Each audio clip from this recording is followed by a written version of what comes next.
cosplay world, we're going to talk about me and panels and plans and my past experiences and things like that this week. And so, it's a bit of a mixed bag personally. There are times when I don't want to commit to getting, like, staffing that amount of time, but I also kind of would prefer to try and get a free badge, because I'm pretty sure free badges interest people. And I say free badge, but really it's like upwards of 4 hours of content a lot of the times in exchange for a badge. And a lot of times staffing is 8 hours a day for a badge. At least that's my feel for the industry standards. So, if you guys don't know, I do have a panel I run from time to time from convention to convention, and I've been growing and expanding upon it over the years. It generally covers material and techniques in use, and I try to focus on material and techniques because I don't necessarily want to teach a person coming in who doesn't know much about costuming about a particular prop or a particular costume or what it may be. I want to give them a few tools and a little bit of a hands-on experience so that they can walk away with that knowledge base and choose for themselves for whatever project they're interested in personally. Like we can make props out of everything. It has a series of iron daggers from Skyrim. I don't really expect anyone to want to make an iron dagger. At least it'd be pretty unlikely.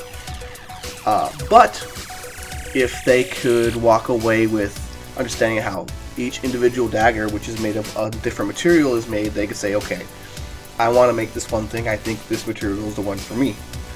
Which is much more useful in my opinion. And that's where I want to run with it. And I want to expand on it with the same kind of argument, but with armor and clothes and sewing and wigs and makeup and such and so forth.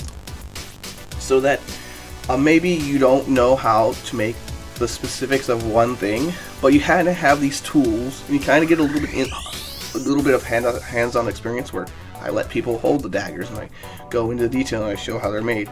And they can walk away and, again, get excited about their own project and know at least a little bit what direction they want to go with. And some of the fun is going and talking with people after the panel about good choices for what they want to do personally.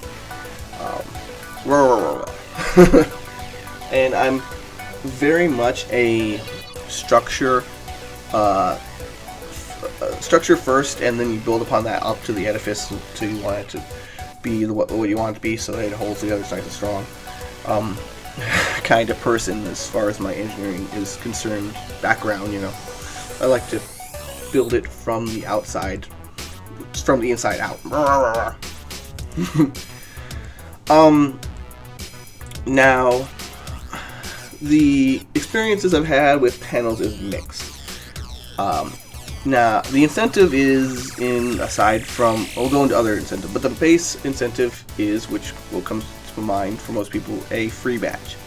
And a lot of the time, it can be for a certain number of hours. And I've run into this issue where you would have to host several panels to get that minimum hourage to get the badge. And the people that kind of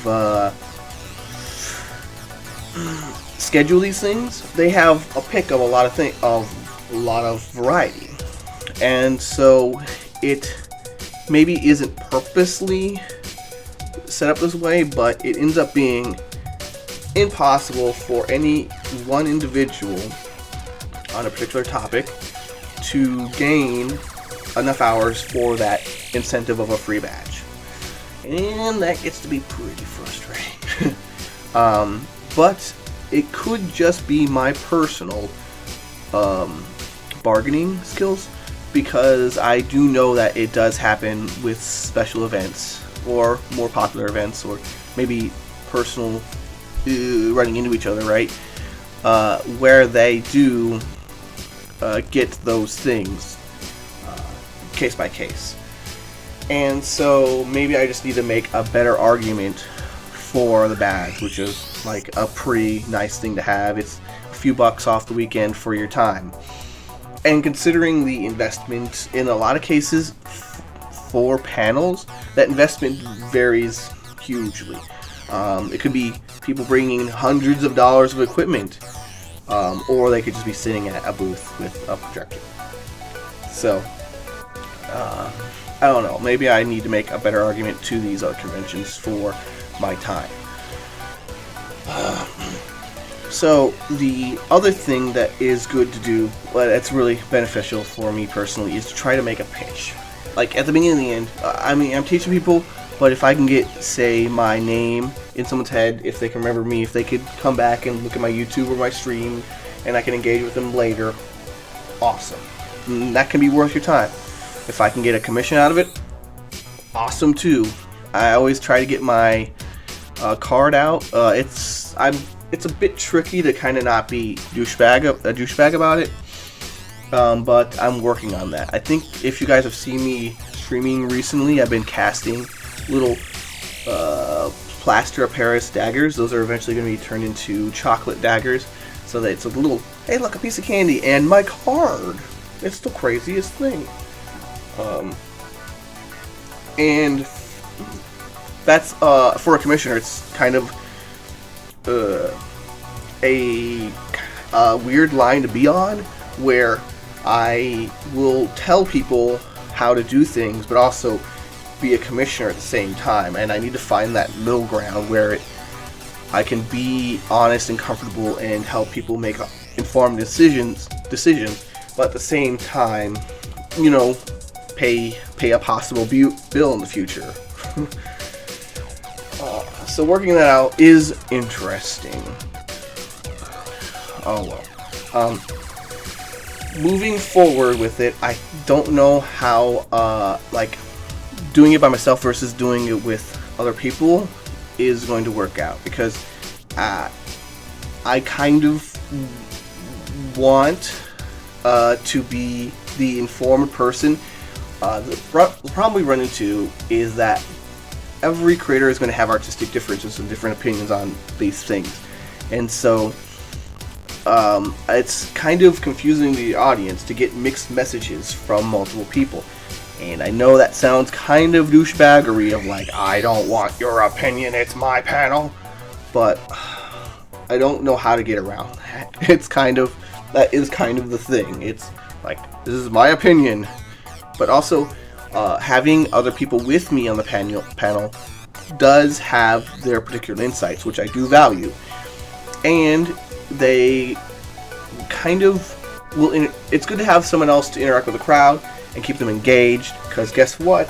Talking about materials and techniques can get a little dry. There's a number of tricks that I try, and I'm going to continue to work on to kind of make the panel more engaging. The trick here is also breaking it down into manageable amounts.